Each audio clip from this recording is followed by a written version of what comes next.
नमो भगवते वासुदेवाय। ओम नमो भगवते वासुदेवाय। नारायणं नमस्कृत्यं नरं चैव नरोत्तमं देवीं सरस्वतीं व्यासं ततो जयमुदीरये। नष्टप्रायेषु अभद्रेषु नित्यं भागवत सेवया भगवति उत्तम श्लोके भक्तिर्भवति नैष्ठिकी। ग्रंथराज भागवतम की।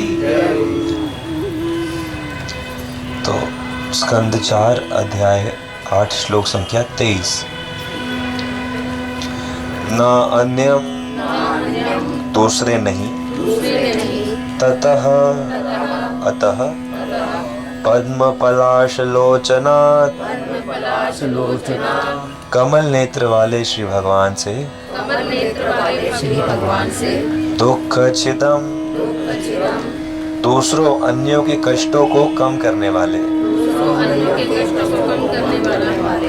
ते तुम्हारा मृगयामी अन्वेषण में हो।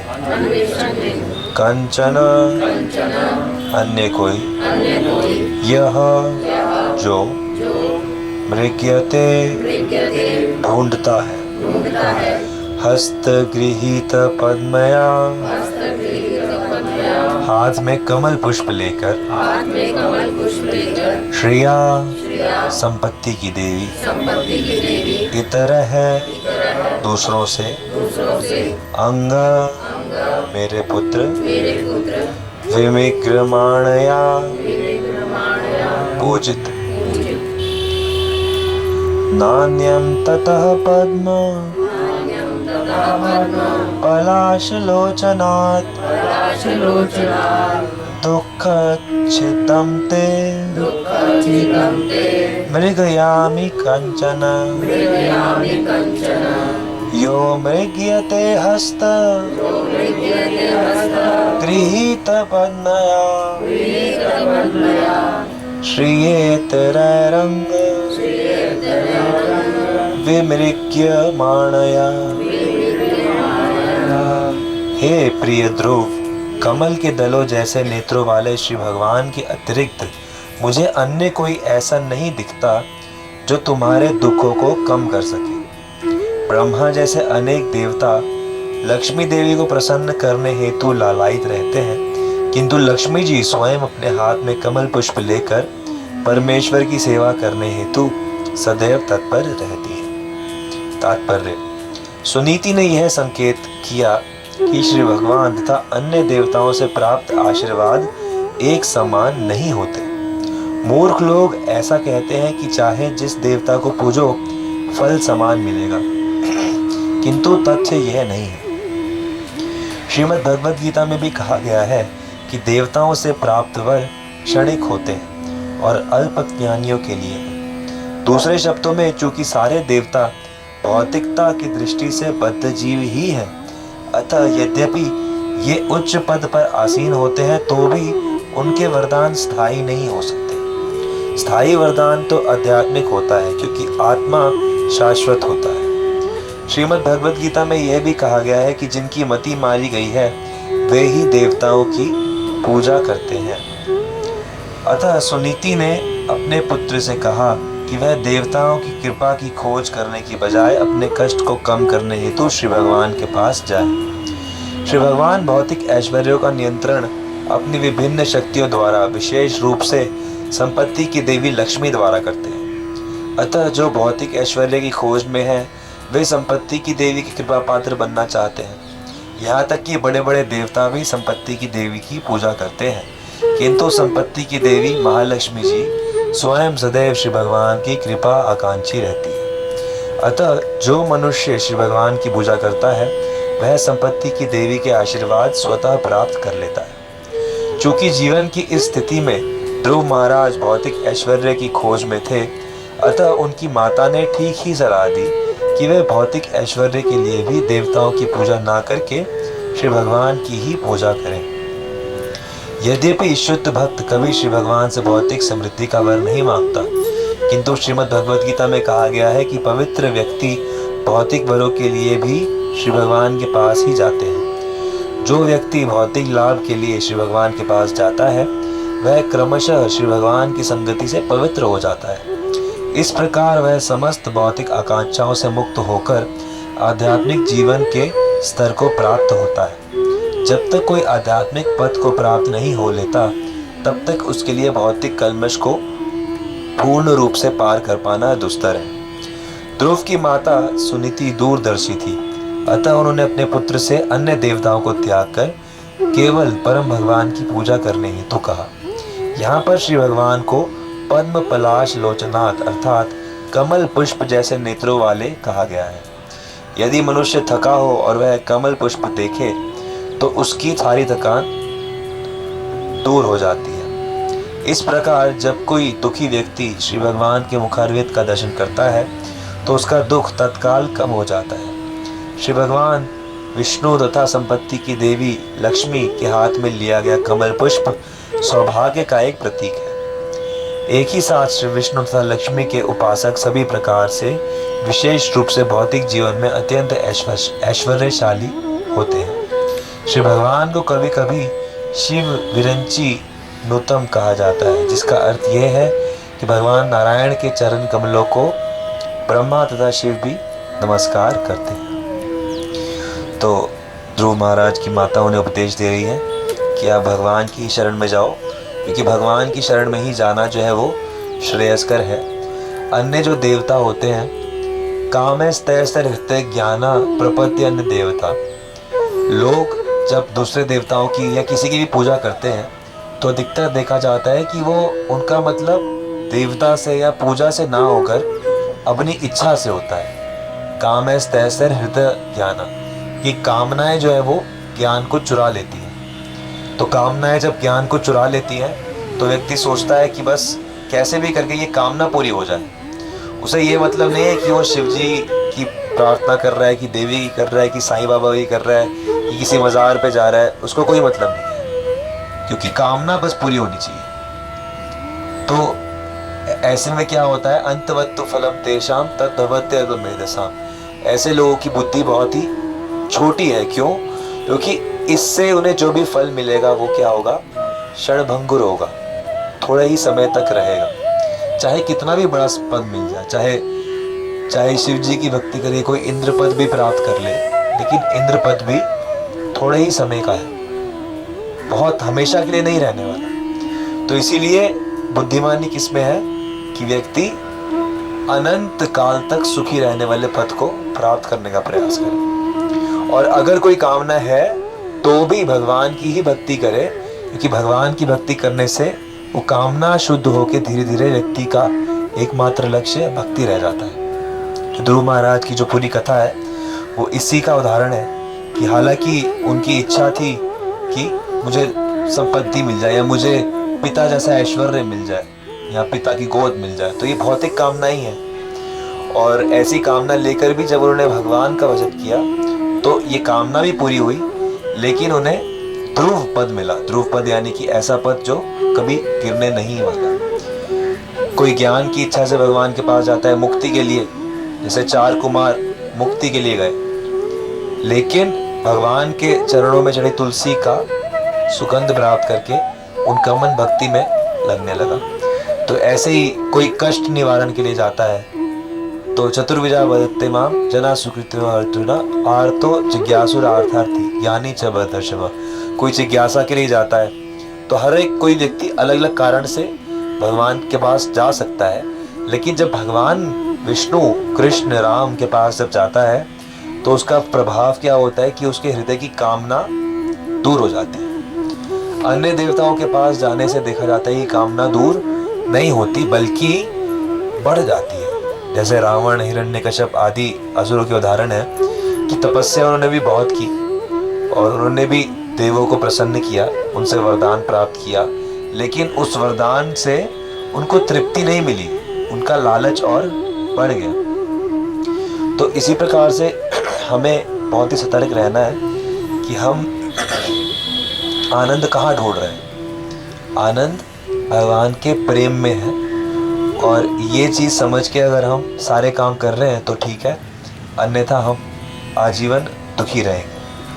तो इसीलिए भगवान के पास जाना है। और भगवान के पास जैसे उदाहरण आया कि स्वयं देवी लक्ष्मी जी भी हमेशा उनकी सेवा में लगी रहती है। तो उदाहरण भी आता है कि जब इस भौतिक संसार में भी जब लक्ष्मी जी प्रकट होती हैं समुद्र मंथन से, जब समुद्र मंथन होता है तो लक्ष्मी जी प्रकट होती हैं वहाँ से। तो सभी देवता चाहते थे कि लक्ष्मी जी हमारा वरण कर लें, तो सभी देवता उनके आगे आगे जा रहे थे कि किसी तरह से ये हमसे प्रभावित हो जाएं, हमारा वरण कर लें। और उधर जो भगवान नारायण है वो शांति से अपना बैठे हुए हैं, उनको कोई लालसा कोई लालच नहीं। तो लक्ष्मी देवी हर जगह घूमते घूमते अंत में भगवान नारायण का वर्ण करती है। तो जब लक्ष्मी खुद नारायण के पीछे है तो फिर जो नारायण के पीछे है तो उनके साथ ही लक्ष्मी जी स्वतः हो जाती है। तो इसीलिए भक्तों को कभी कोई कमी नहीं होती। भक्तों का असली धन भगवान का प्रेम है, क्योंकि प्रेम होता है तो बाकी सारे ऐश्वर्य सारे धन अपने आप आ जाते हैं। तो इसीलिए व्यक्ति को बिना किसी संदेह के, बिना किसी संशय के भगवान का भजन अच्छे से करना चाहिए और अपना जीवन भगवान को समर्पित करने का प्रयास करना चाहिए। वृंदावन में जब जाते हैं प्रभु जी रोज, तो वो कहते हैं कि जब तक राधा रानी को प्रसन्न नहीं करोगे आपको कृष्ण जी नहीं मिलेगी। और यहाँ कह रहे हैं कि सीधे भगवान की पूजा करो, लक्ष्मी जी तुम चरणों में रहती है। तो यहाँ पर थोड़ा सा संशय है। दूसरा, पहले तो इसी का अनुमान कर तीसरा सकते। दूसरा क्या? दूसरा एक और है प्रश्न, बोलो दूसरा। दूसरा प्रश्न ये है कि जब हम आरती करते हैं, आरती के बाद हम जाते हैं आरती लेके, परम जो वैष्णव होते हैं, चाहे हमारे आचार्य आए हुए कोई भी हो, उनको देते हैं हम जाकर। तो ये बात एक बार प्रश्न भी उठा था कि इसका मतलब होता है कि जो भगवान की आरती का होता है दुख, ये भगवान को भी तो दुख होता है। तो ये समझ में नहीं आई कि दुख, किसी ने बताया तो था कि सारा दिन भगवान से इतनी कामनाएं मांगते हो तो भगवान परेशान हो जाते हैं। तब वो भक्तों को दे करके वो अपना, सामान्य भक्तों को दे करके वो अपना थोड़ा बहुत बाहर उतार लेते हैं। तो थोड़ा सा इसमें शंका है, क्या बताओ मेरा? तो सबसे पहली जो बात है कि यहाँ पर जिस संदर्भ में लक्ष्मी देवी और नारायण को इंगित किया गया, तो वो लक्ष्मी देवी को पृथक धन ऐश्वर्य की देवी के रूप में संबोधित किया गया, क्योंकि उनकी उपासना लोग धन की कामना से करते हैं। लेकिन उन्हीं की उपासना जब भगवान की सेवा की कामना से होती है तो वो श्री या भगवान की पत्नी के रूप में पूजी जाती हैं। तो उस भाव से जब पूजा जाता है तो भगवान की सेवा में वृद्धि मिलती है, उन्हें आगे बढ़ा जाता है। तो ऐसे ही राधा रानी की उपासना, जब राधा रानी को तो खैर धन के लिए कोई उपासना करता ही नहीं है, मतलब क्योंकि वो लक्ष्मी देवी के नाम से प्रसिद्ध नहीं है, हालांकि लक्ष्मी का स्रोत वही है। लेकिन फिर भी राधा रानी को इसीलिए लोग ज़्यादातर भजते हैं कि कृष्ण की सेवा ही मिले। तो ऐसे ही श्री संप्रदाय में भी श्री लक्ष्मी जी को इसीलिए पूजा जाता है कि नारायण की सेवा में प्रवृत्ति हो। तो अगर उस भाव से पूजा जा रहा है तब तो वो अच्छा है। लेकिन यहाँ पर ये कटाक्ष किया गया कि लोग जो है लक्ष्मी जी को नारायण से पृथक कर देते हैं और केवल धन पाने की लालसा से केवल उन्हीं की पूजा करते हैं, नारायण को बिना पूजे। तो उस चीज के ऊपर कहा जा रहा है कि वैसा पूजन व्यर्थ है। और दूसरा जो भगवान के कष्ट की बात है, तो मांगने की तो खैर जो भी है, भगवान को जो कष्ट है आचार्य बताते हैं यही कष्ट है कि भगवान के जो सारे जीव हैं वो भौतिक बंधनों में और भौतिक लालसाओं में फंसे हुए हैं। तो यही कष्ट है। उसी को ऐसे भी कह सकते हैं कि ये मांग रहे हैं, लेकिन ये कष्ट है कि ये मांगने के कारण ये खुद कितने दुखी हैं। तो उस दुख का निवारण भगवान के जितने वरिष्ठ भक्त होते हैं वही कर सकते हैं, क्योंकि वही भगवान की कथा कीर्तन का प्रचार करके भगवान का ही दुख निवारण करते हैं। तो इसीलिए आचार्यों को भी और भगवान को भी केवल यही दुख होता है कि जीव जो सामान्य रूप से है वो कैसे भौतिक संसार में फंसे हुए हैं और कैसे उनका उद्धार हो। तो केवल एक यही दुख होता है, बाकी सब दुखों से तो वो अपने ऊपर उठ ही चुके हैं, क्योंकि वो तो खुद भव सागर से पार हो ही चुके हैं। तो इसलिए उनको खुद और कोई दुख नहीं होता, सिर्फ यही एक दुख होता है। तो इसी को वरिष्ठ भक्त हरण करते हैं, क्योंकि वही कर सकते हैं, वही एक कथा कीर्तन इत्यादि से इसको दूर करते हैं। जी माता जी। पराशक्ति और अपराशक्ति। परा का मतलब होता है जो हायर है, और अपरा का मतलब जो लोअर है। तो भगवान की जब शक्तियों की बात होती है तो परा और अपरा का मतलब होता है अपरा यानी कि जिसमें चेतना सुप्त है, नहीं है, जो जड़ चीजें हैं, पृथ्वी अग्नि जल वायु आकाश मन बुद्धि अहंकार, ये 8 चीजें भगवान 7वें अध्याय में बताते हैं कि मेरी अपरा शक्ति है, क्योंकि इनमें चेतना नहीं है।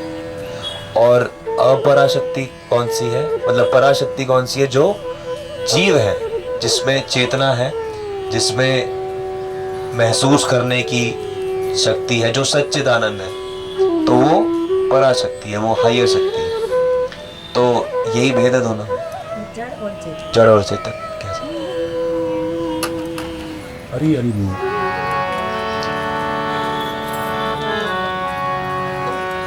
गौरांग बोलीते हबे पुलक शरीरा,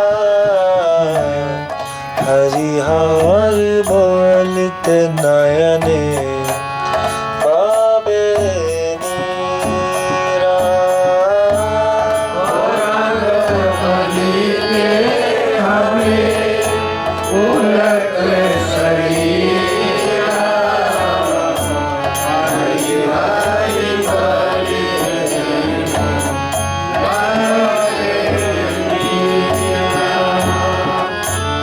गौरांग बोलीते हमें पुलक शरीरा, हरि हरि बोलित नयने बाबे नीरा।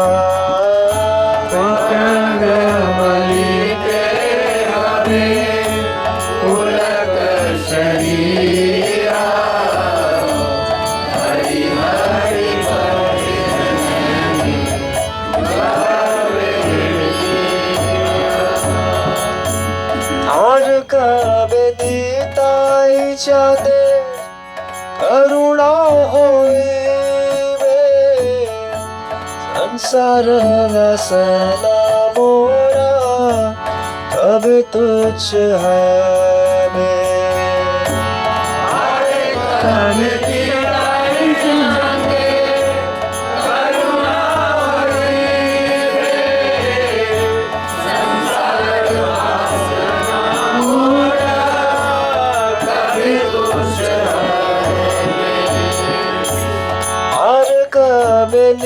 ताई चांदे करुणा होई रे, संसार वासना मोरा कब तुझ हारे।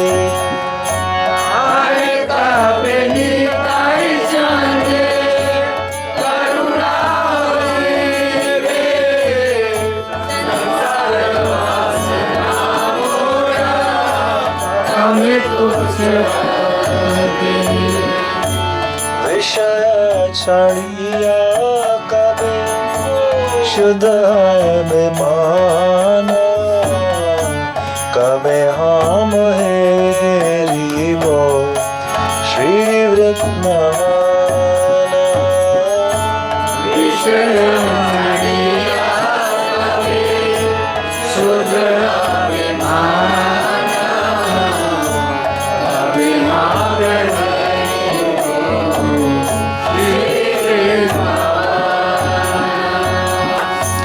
रूप रघुनाथ पद होई बेअकुति, कबे हम बुझावो से झुकल प्रीति।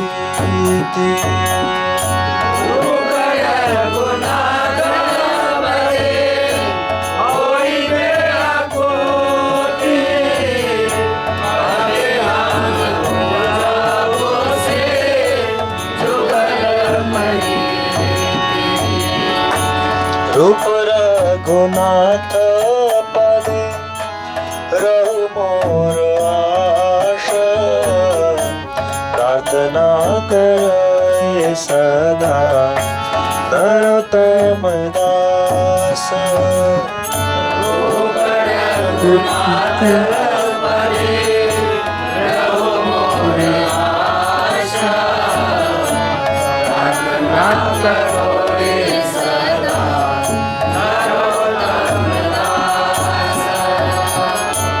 गौरांग बोलते हमें पुलक शरीरा, हरि हरि बोलते नर दे पावे